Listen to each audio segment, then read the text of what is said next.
Carlisle didn't have long to reflect on the Hartlepool failure. The Wembley clash with big-spending Birmingham City was just 6 days away, and it was in buoyant mood that they travelled south, albeit with a feeling that they had unfinished business hanging over them. If you look at it sensibly and realistically, the wobbles happened because of Wembley, rather than the fact that we weren't playing particularly well or luck went against us. Wembley is Wembley. It comes to very few players throughout their career. Some are lucky to play in more than one, but for a lot of our players it was their first time. It might be their only time, and I think that had more to do with it than really us not playing particularly well.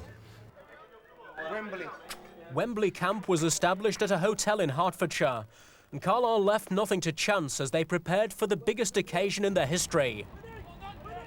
On the Saturday before Wembley, the squad trained at non-league St Albans City.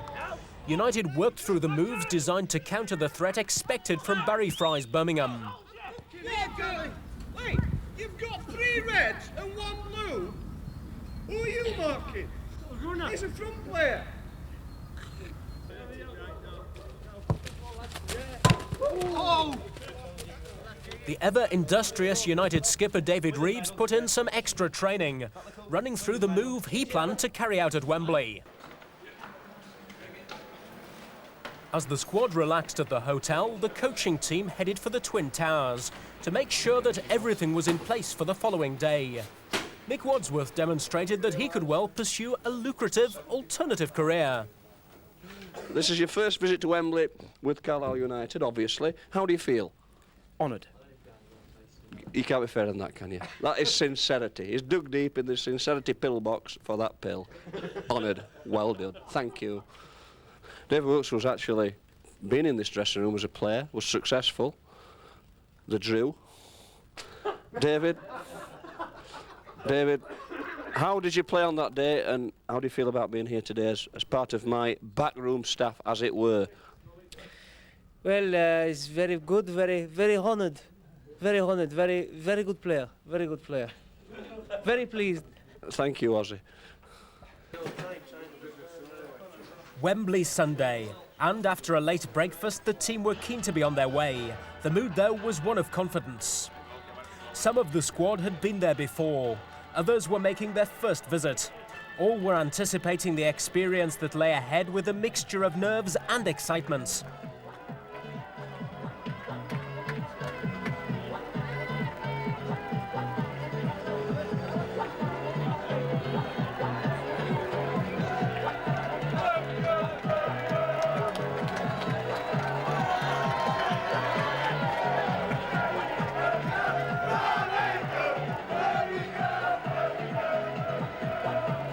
On arrival at the world's most famous sporting arena, the team were anxious to step out on the lush turf for the first time.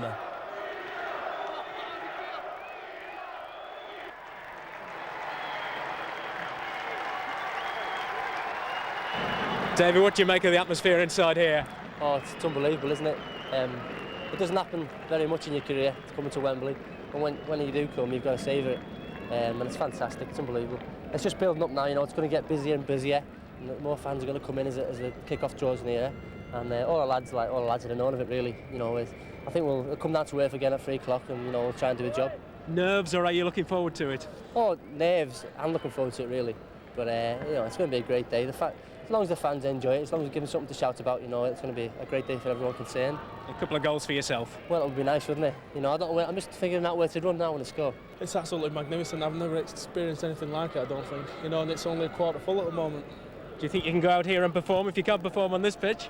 Well, this is what professional footballers, you know, they get paid for, to perform on stages like this. You know, and it's going to be a great day for everybody. What does it mean to you to be out here today? Oh, it means everything. You know, it's going to be an absolutely fantastic day. You know, and it's going to be one of the highlights of my life anyway.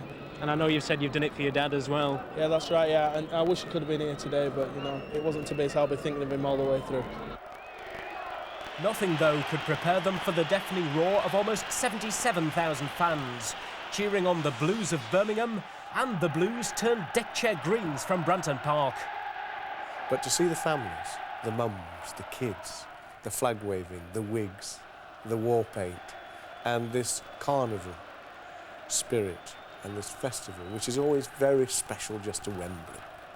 but to see Carlisle United as the main participator with Birmingham was my greatest thrill to date. I say that with all respect to my colleagues at Manchester. But it really was my greatest thrill so far.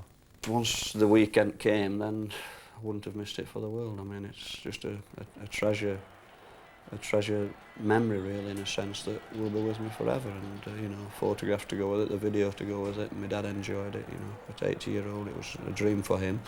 And to lead a team out in front of 76,000, then that honour and that chance doesn't come round too often. The third division leaders, undaunted by either the crowd or a television audience more than 1 million strong, started well and could have taken the lead after just 5 minutes.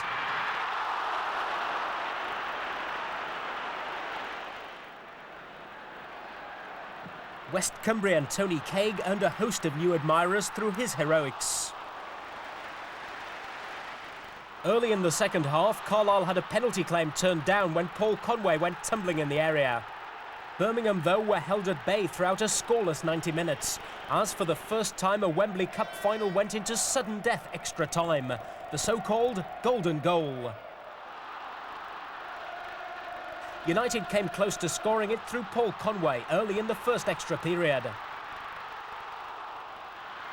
But from then on, it was a non-stop surge of blue shirts storming the Carlisle goal, which seemed to be living a charmed life as chance after chance went begging. Fans began to conjure with the prospect of a penalty shootout. The resistance lasted until 2 minutes before the end of the first period, when Ricky Otto's cross was headed in by substitute Paul Tate. Delight for almost 50,000 City fans, disappointment for the Cumbrians, but the team and supporters knew they'd given their best, on a day all present would always treasure.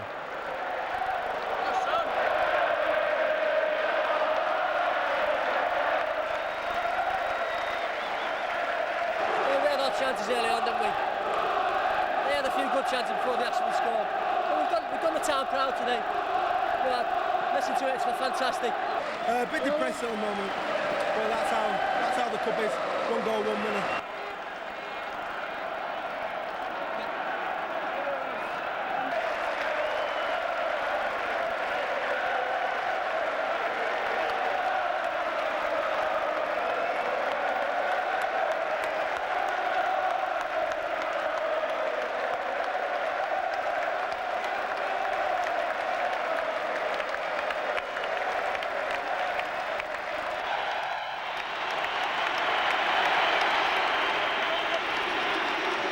We've given the fans a great day. I think both supporters. I think we've done ourselves proud, and hopefully we'll be back in the near future.